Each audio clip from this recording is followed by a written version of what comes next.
itu walaupun sudah puluhan tahun. Bisa jadi karena praktek sholat hanya sholatnya baru perspektif fikih.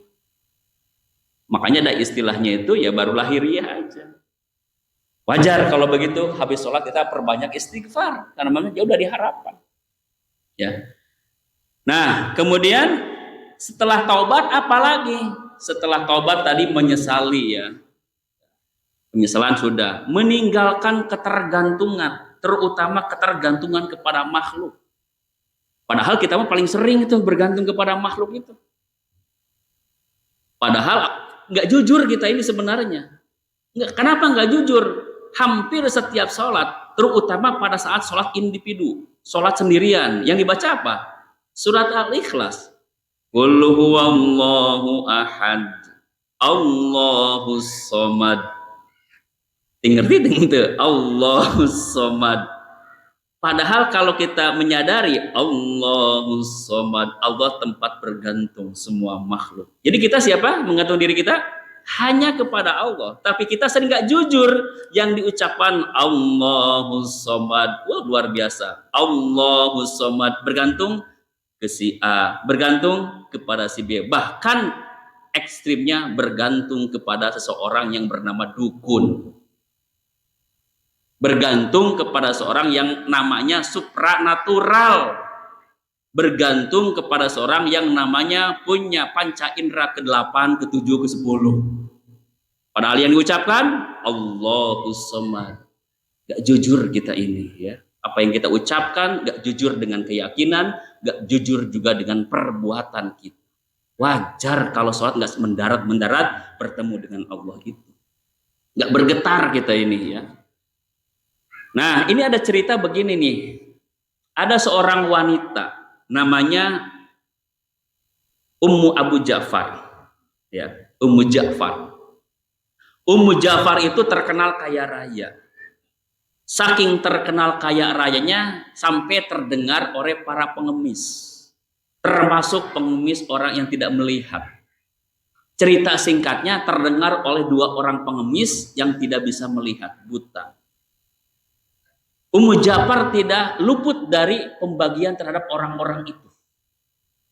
Cerita singkatnya, pengemis pertama berharap, ya Allah, semoga engkau mengaruniakan dengan kemurahan. Allah itu sandarannya. Ini pengemis yang mungkin imannya kuat. Dia bersandarnya hanya kepada Allah. Ya Allah, anugerahkan kepadaku dengan kemurahan-Mu. Pengemis yang kedua, ya Allah anugerahkan kemurahan kepada Ummu Ja'far agar dia punya perhatian kepada aku. Beda enggak? Beda. Yang pertama Allah sandarannya. Yang kedua, pengemis yang kedua menyandarkan, minta kepada Allah, tapi kemurahan siapa? Orang tertentu. Jadi masih ada harapan-harapan pemberian dari orang itu. Apa yang terjadi? Ini menarik cerita ini. Ketika Ummu Ja'far itu memberi bantuan selama 10 hari kurang lebih ceritanya, kepada pengemis pertama dia memberikan uang sebanyak 2 dinar. Kepada pengemis kedua dia Ummu Ja'far memberikan ayam bakar dan sekerat roti. Karena merasa tidak mendapatkan uang, si pengemis yang kedua ini tuker. Temanku tukeranlah, saya pengen uang. Tuker tuh. Karena dia merasa tidak dapat uang, yang dapat apa? Ayam bakar sama roti. Cerita singkat ditukar, gitu. Akhirnya apa? Akhirnya si pengemis yang pertama dapat ayam bakar dan roti, si pengemis kedua dapat 2 dinar. 2 dinar itu kalau bahasa kita 1 dinar itu setara dengan 4,25 gram emas. Jadi kalau harga 1 emas itu 1 gramnya 1 juta, berarti 1 dinar kalau uang kita sekarang itu kurang lebih 4.250.000. Jadi kalau 2 dinar itu uang kita setara dengan 8,5 juta. Ya. Kemudian setelah 10 hari Ummu Ja'far menyampaikan pesannya, gimana kondisinya sekarang ini? Pengemis pertama gak banyak bicara. Pengemis yang kedua, gimana cuman ini aja, cuman ayam bakar sama roti, makanya saya tuker gitu kan. Iya dapat uang, iya dapat uang 2 dinar. Apa yang terbayang dari pemikirannya Ummu Ja'far?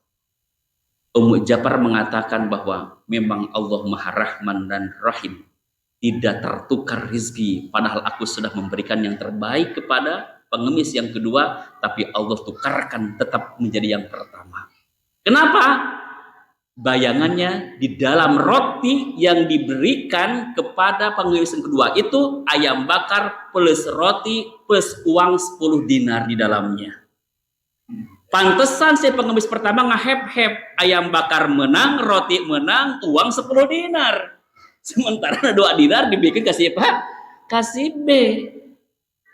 Kenapa demikian? Terbayang Allah Maha Rahman dan Rahim, tidak tertukar kehendak Allah itu. Walaupun Ummu Ja'far memberikan 2 dinar ke pengemis A, tapi ternyata karena si pengemis B merasa tidak dapat uang, minta ditukar. Akhirnya yang untung si pengemis A. Kenapa? Roti dapat, ayam bakar dapat, uang dinar 10 dinar dapat. 10 dinar kali 10 berarti berapa? 100 dinar. 100 dinar kali 4,25 juta berarti kurang lebih sekitar 40 jutaan. Seterusnya lebih. Itulah Allah. Makanya ulama-ulama sufi mengedepankan tidak bergantung kepada makhluk, tapi bergantung kepada Allah. Allahus Somad. Dibersihkan dulu tuh ketika mau wudu itu, bersihkan batinnya itu ya. Kemudian apalagi? Tidak menggantungkan pujian-pujian. Jadi seseorang ketika mau sholat, begitu mau wudu, bersihkan batinnya dari apa? Keinginan kuat untuk mendapatkan sanjungan, keinginan kuat untuk mendapatkan pujian dari makhluknya. Hindari. Yang berikutnya adalah membuang sifat-sifat yang buruk seperti iri dan dengki. Jadi orang ketika mau berwudu itu, terutama yang dilakukan oleh Syekh ini, dia selalu menjauhkan sifat iri dan dengki. Kenapa harus dijauhkan? Karena sifat iri dengki itu akan memberikan dampak buruk ya. Dampak buruknya apa? Pertama adalah ifsadut ta'ah. Sikap iri, sikap dengki itu ifsadut ta'ah, yaitu akan merusak ketaatan kepada Allah Subhanahu wa taala. Kenapa bisa merusak ketaatan kepada Allah? Ya karena dia ketika mau melaksanakan taat masih ada penyakit hatinya di dalam jiwanya. Makanya dalam hadis itu dikatakan iyyakum wal hasad fa innal hasada yakulul hasanat kama takulun naru al hatab. Jadi hindarilah, jauhilah sifat hasad, sifat dengki. Kenapa? Karena dengki itu akan menghanguskan amalan-amalan baik seperti halnya menghanguskannya api terhadap kayu bakar. Kecepatan merusak amalnya itu ya. Yang kedua apa? Yang kedua adalah hirmatus syafa'ah. Yang kedua adalah al-ifda'u ila fi'lil ma'asi. Sifat hasad itu akan membuka pintu-pintu terjadinya maksiat. Orang kalau sudah punya sifat hasad itu kan tidak suka orang itu bahagia, suka orang itu menderita, maka keinginan dirinya itu keinginan untuk menghancurkan kenikmatan yang ada di orang lain.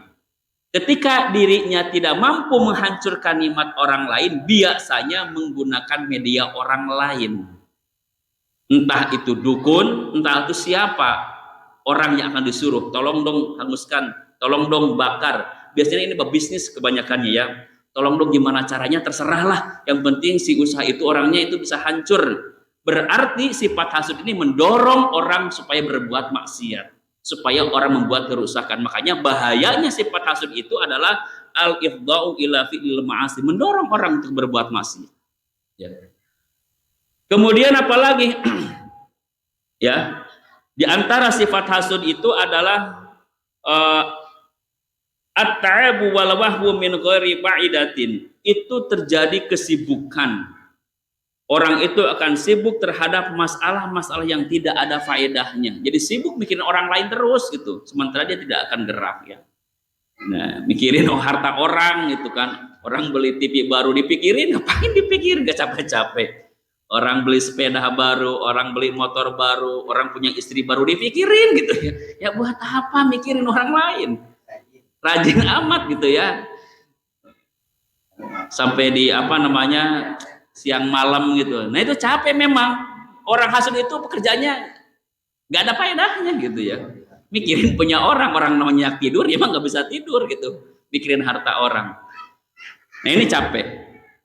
Nah apa penyebabnya orang bisa hasud? Penyebabnya adalah tadi kebencian, permusuhan, ambisi, kemudian keserakahan, kemudian kekurangan iman, atau juga pengaruh lingkungan. Jadi kalau orang tinggal bersama orang-orang para pendengki, para pengiri, bukan hal mustahil. Apa ciri-cirinya orang hasud itu? Ciri-cirinya itu adalah biasanya merasa tidak tenang, ya, merasa tidak senang, ya, ketika orang lain mendapatkan kenikmatan, nggak senang tuh. Pendeknya, senang melihat orang menderita, tidak senang ketika orang lain mendapatkan kebahagiaan, kenikmatan. Itu ciri orang yang hasud. Membicarakan keburukan orang lain, meremehkan orang lain, itu ciri-cirinya. Kemudian tindakan sabotase, ingin menghancurkan orang lain, ya kan? Kalau dalam dunia bisnis, tolong hancurkan dia. Gimana caranya? Yang penting dia hancurlah, tidak ada di tempat ini misalkan. Kalau perlu usir silakan. Perlu bayaran berapa? Itu sabotase itu. Nah itu ciri-ciri orang yang punya sifat hasud tuh ya. Apa efeknya, bahayanya? Tadi pertama, kehilangan kedamaian. Dia nggak akan betah tinggal dengan siapapun. Kenapa? Karena dianggap orang lain itu sebagai kompetitor. Ya, gerah gitu ya, melihat orang lain itu. Nah, ini bahayanya efeknya. Yang kedua adalah ya menghalangi ya untuk berbuat amal kebaikan. Yang ketiga, jiwanya merasa terpenjara dengan keinginan-keinginan yang belum tercapai, sementara di sisi lain orang sudah mencapainya. Jadi tersiksa dengan dirinya sendiri, dengan pemikirannya sendiri ya. Kemudian akan terjadi pecah belah umat dan sebagainya. Nah, oleh karena itu kita sering dianjurkan dibacakan doa surat Al-Mu'awwidzain ya. Min syarri hasidin idza hasad. Perbanyak itu ya. Perbanyak ya. Kemudian pagi, sore perbanyak juga zikir a'udzu bikalimatillahi tammati min syarri ma khalaq. A'udzu bikalimatillahi tammati min syarri ma khalaq. A'udzu bikalimatillahi tammati min syarri ma khalaq. Ya Allah, aku berlindung kepadamu dari seluruh keburukan-keburukan makhluk.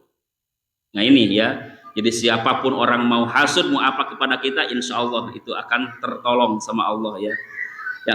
Dikir yang kedua adalah Bismillahi la yadurru ma'asmi syai'un fil ardi wala fis sama'i wa huwas samiul alim.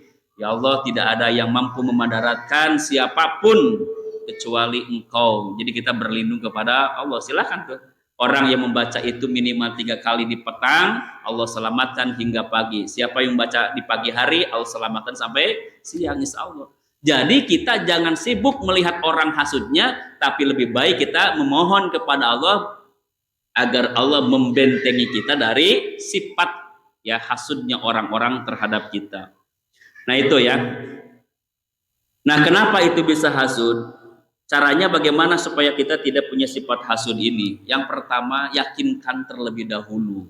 Allah sudah memastikan, ini sudah wanti-wanti Allah kepada kita. Wala tatamannau ma faddalallahu bihi ba'dakum ala ba'din. Itu Quran surat An-Nisa ayat ke-32. Wala tatamannau, dan janganlah kamu iri hati. Ma faddalallahu bihi ba'dakum ala ba'din. Atas Allah telah melebihkan sebagian terhadap sebagian yang lain. Artinya apa? Memang Allah sudah melebihkan, nggak akan sama bagaimanapun juga. Allah yang mengatur itu, melebihkan seseorang, mengurangkan yang lain. Merendahkan seseorang, Allah menginginkan yang lain, ya. Dalam ayat yang lain, wallahu faddala ba'dakum ala ba'din fir rizqi, lebih tegasnya. Quran surat An-Nahl ayat 71. Allah telah melebihkan sebagian di antara kalian atas sebagian yang lain fir rizqi, dalam bab rizki.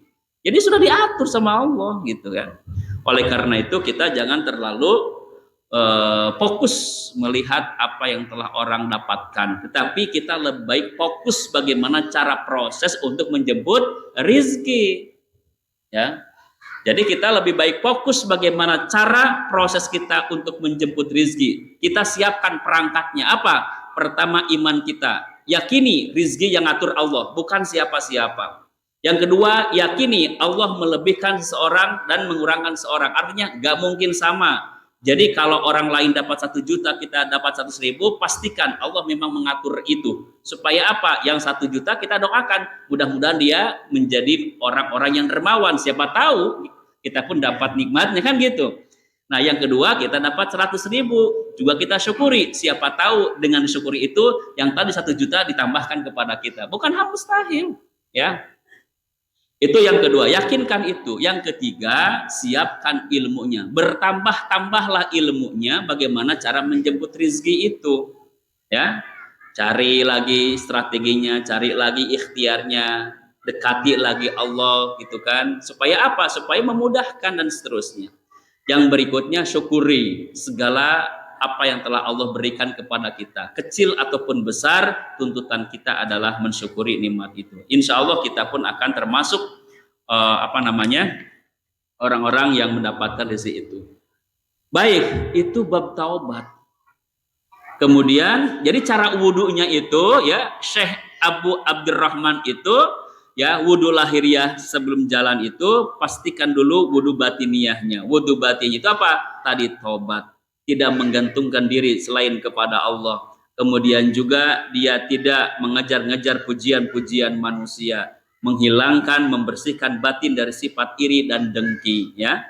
Nah, baru setelah itu dia, setelah selesai wudhu lahir, wudhunya batin itu, baru dia menghadap kiblat, mempersiapkan diri menghadap kiblat. Apa yang dilakukan pada saat berdiri? Enggak langsung Allahu Akbar, pasang hatinya di situ.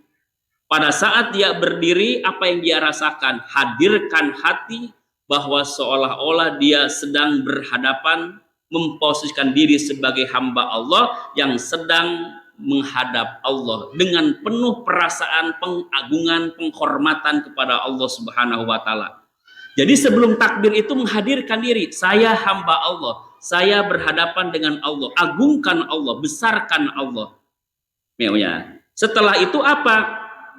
Setelah itu dia merasakan, membayangkan di sebelah kanannya gambaran-gambaran surga, berikut kenikmatannya. Di sebelah kirinya dia membayangkan gambaran neraka, berikut bermacam hiruk-pikuk kenerakaannya.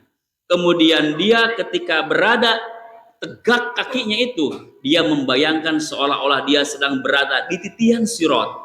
Kemudian di belakangnya dia membayangkan seolah-olah malaikat Israil akan siap-siap untuk menjemputnya. Baru setelah terkondisikan semua itu, langsung menyatakan Allahu Akbar. Allah memang yang patut untuk dibesarkan. Semuanya rendah, semuanya lemah. Dunia dan isinya lemah. Jabatan dan isinya lemah. Saudara dan segudangnya lemah. Apa yang kita miliki semuanya adalah rendah. Yang besar adalah Allahu Akbar. Itulah persiapan-persiapannya. Makanya wajar kalau pada akhirnya mereka itu sampai meniti kepada merasakan pertemuan dengan Allah Subhanahu wa taala. Berapa tahun beliau melakukan dengan cara model seperti ini? Kurang lebih 30 tahun. Bayangkan, beliau sudah melakukan pola sholatnya seperti ini sudah hampir 30 tahun masa itu, ya, pada saat diskusi ini gitu ya. Nah, tinggal kita bagaimana yang kita lakukan. Nah, oleh karena itu, maka mudah-mudahan ya dengan sholat itu walaupun sudah puluhan tahun. Bisa jadi karena praktek sholat hanya sholatnya baru perspektif fikih.